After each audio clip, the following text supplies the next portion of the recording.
बिस्मिल्लाहिर्रहमानिर्रहीम। अस्सलामुअलैकुम। मकतब टीवी के देखने और सुनने वालों को दिल की था गहराइयों से खुशामदीद कहते हैं। दोस्तों, आज के दौर में साइंस ने इस कदर तरक्की की है कि जच्चा को बच्चे की पैदाइश से पहले ये बता दिया जाता है कि उसके पेट में बेटी है या बेटा। लेकिन सवाल ये पैदा होता है कि बेटा या बेटी होने के पीछे हिकमत क्या है। बाज जोड़ों को अल्लाह ताला बेटा क्यों देता है और बाजों को बेटी क्यों देता है, इस बारे में प्यारे आका सल्लल्लाहु अलैहि वसल्लम ने आज से 1400 साल पहले ही बता दिया था कि बेटा या बेटी होने के पीछे क्या हिकमत है। दोस्तों, इस हवाले से आपको मुकम्मल मालूमात देने के साथ साथ कुछ ऐसी बातें भी बताई जाएंगी जिनका जिक्र आपने शायद ही आज से पहले कभी सुना हो। लेकिन प्यारे दोस्तों, इससे पहले कि आपको मालूमात के समुंदर में ले जाया जाए, आपसे गुजारिश है कि अपने चैनल मकतब टीवी को सब्सक्राइब कर लें और घंटी का बटन भी दबा दें ताकि आने वाली वीडियोस भी आपको नोटिफिकेशन के जरिए मिलती रहें। जज़ाकल्लाह। दोस्तों, बढ़ते हैं आज के मौजू की जानिब। दोस्तों, याद रहे कि बेटा या बेटी देना ये अल्लाह ताला का इख्तियार है। जैसा कि अल्लाह ताला ने अपने पाक कलाम यानी कुरान करीम में इरशाद फरमाया, तर्जुमा आयत, आसमानों और जमीन की सल्तनतों बादशाहत सिर्फ अल्लाह ही के लिए है। वो जो चाहे पैदा करता है, जिसको चाहता है बेटियां देता है और जिसे चाहता है बेटे देता है, और जिसको चाहता है बेटे और बेटियां दोनों अता कर देता है, और जिसको चाहता है बांझ कर देता है। यानी जिनको अल्लाह बांझ करता है तो उनके यहाँ ना लड़का पैदा होता है और ना लड़की पैदा होती है। लाख कोशिश करें मगर औलाद नहीं होती। ये सब कुछ अल्लाह ताला की हिकमत और मसलहत पर मबनी है। जिसके लिए जो मुनासिब समझता है वो उसको अता फरमा देता है। लड़कियां और लड़के दोनों अल्लाह की नेमत हैं।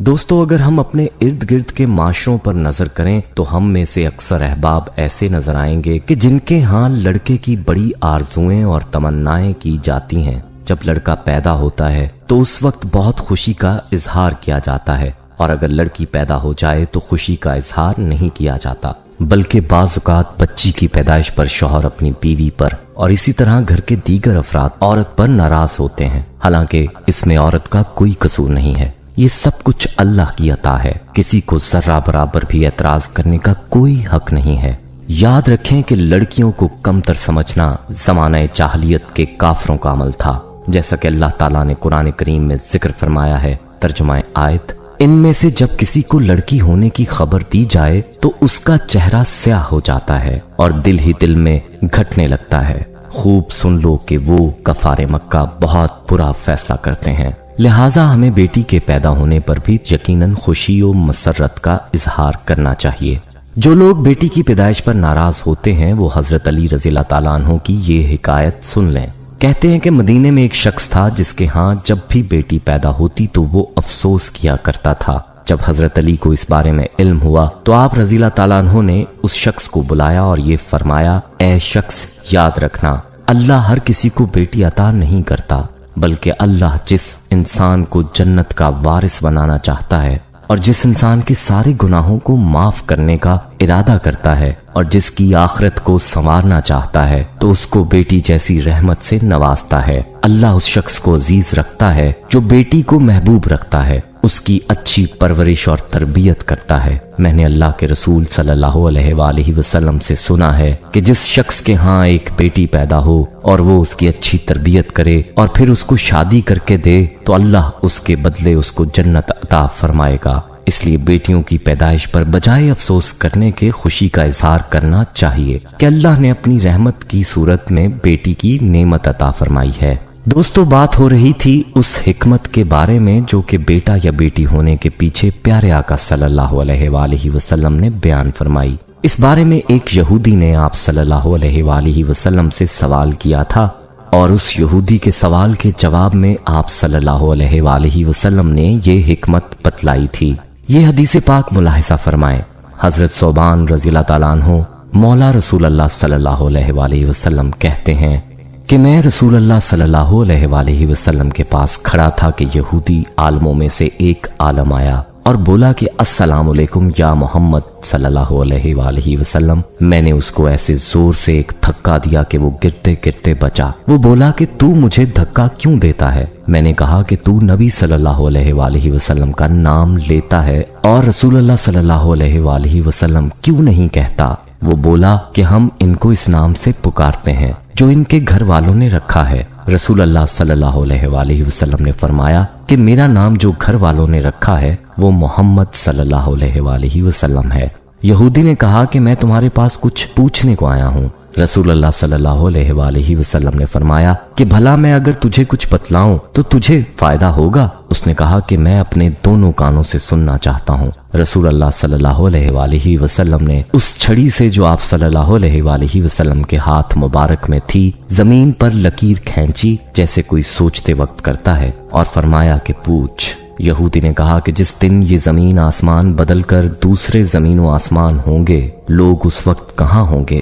رسول اللہ صلی اللہ علیہ وسلم نے فرمایا کہ لوگ اس وقت اندھیرے میں پل صراط کے پاس کھڑے ہوں گے۔ اس نے پوچھا کہ پھر سب سے پہلے کون لوگ اس پل سے پار ہوں گے؟ آپ صلی اللہ علیہ وسلم نے فرمایا کہ مہاجرین میں جو محتاج ہیں۔ مہاجرین سے مراد وہ لوگ ہیں جو نبی صلی اللہ علیہ وسلم کے ساتھ گھر بار چھوڑ کر نکل گئے اور فقر و فاقہ کی تکلیف پر صبر کیا اور دنیا پر لات ماری۔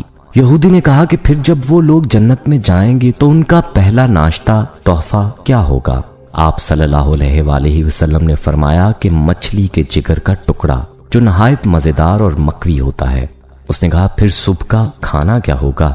آپ صلی اللہ علیہ وسلم نے فرمایا کہ ان کے لیے وہ بیل کاٹا جائے گا جو جنت میں چرا کرتا تھا۔ پھر اس نے پوچھا کہ یہ کھا کر وہ کیا پئیں گے؟ آپ صلی اللہ علیہ وسلم نے فرمایا کہ سلسبیل نامی چشمے کا پانی۔ اس یہودی نے کہا کہ آپ صلی اللہ علیہ وسلم نے سچ فرمایا اور میں آپ سے ایک ایسی بات پوچھنے آیا ہوں جس کو دنیا میں کوئی نہیں جانتا سوائے نبی صلی اللہ علیہ وسلم کے، یا شاید ایک دو آدمی اور جانتے ہوں۔ آپ صلی اللہ علیہ وسلم نے فرمایا کہ اگر میں تجھے وہ بات بتا دوں تو تجھے فائدہ ہوگا؟ اس نے کہا کہ میں اپنے دونوں کانوں سے سننا چاہتا ہوں۔ پھر اس نے کہا کہ میں بچے کے بارے میں پوچھتا ہوں۔ آپ صلی اللہ علیہ وسلم نے فرمایا کہ مرد کا پانی سفید ہے اور عورت کا پانی سرد ہے۔ جب یہ دونوں اکٹھے ہوتے ہیں اور مرد کی منی عورت کی منی پر غالب ہوتی ہے تو اللہ کے حکم سے لڑکا پیدا ہوتا ہے، اور جب مرد کی منی پر عورت کی منی غالب ہوتی ہے اللہ کے حکم سے لڑکی پیدا ہوتی ہے۔ یہودی نے کہا آپ نے سچ کہا اور بے شک آپ نبی ہیں۔ پھر وہ لوٹا اور چلا گیا۔ پھر رسول اللہ صلی اللہ علیہ وسلم نے فرمایا کہ اس نے جب مجھ سے یہ سوالات کیے تو مجھے کسی چیز کا علم نہیں تھا حتیٰ کہ اللہ تعالیٰ نے مجھے اس کا علم دے دیا۔ تو دوستو آپ نے ملاحظہ فرمایا کہ بیٹا ہونے یا بیٹی ہونے کے پیچھے اس حدیث میں کیا حکمت بیان ہوئی ہے، یعنی مرد کا مادہ منویہ اگر طاقت میں زیادہ ہے تو وہ عورت کے مادہ منویہ پر غالب آئے گا تو بیٹا پیدا ہوتا ہے، جبکہ عورت کے مادہ منویہ کا طاقتور ہونا بیٹی کی پیدائش کی نشانی ہے۔ دوستو یہ اللہ تعالیٰ کی حکمت ہے کہ اللہ تعالیٰ جس کو اولاد دے اور جس کو نہ دے، بیٹے دے یا بیٹیاں یا دونوں دے دے، جیسا کہ قرآن پاک کی روشنی میں آپ کو بتلایا گیا۔ اس لیے انسان کو ہر حال میں اللہ تعالیٰ کا شکر ادا کرنا چاہیے۔ جن کے ہاں بیٹیاں ہوں انہیں بھی ناراض نہیں ہونا چاہیے، کیونکہ بیٹیاں بھی تو اولاد ہی ہیں، اور بلکہ اس کا تفصیلی ذکر ہو گیا کہ بیٹیاں تو رحمت ہوتی ہیں۔ اللہ تعالیٰ سے دعا ہے کہ اللہ تعالیٰ تمام شادی شدہ جوڑوں کو اولاد کی نعمت سے نوازے، اور جن کو بیٹوں کی خواہش ہے اللہ ان کو اولاد نرینہ سے نوازے، آمین۔ دوستو ویڈیو پسند آئی ہو تو اسے لائک کریں، کمنٹ میں اپنی رائے دیں، فیس بک، واٹس ایپ اور دیگر سوشل میڈیا ایپس پر اس ویڈیو کو صدقہ جاریہ کی نیت سے شیئر کریں۔ احباب ہمارے ہاں خصوصی دعا کا اہتمام بھی کیا جاتا ہے، اس دعا میں شامل ہونے کے لیے اپنا نام کمنٹ سیکشن میں ضرور لکھیں، ہمیں آپ کے کمنٹ کا انتظار رہے گا۔ اللہ حافظ۔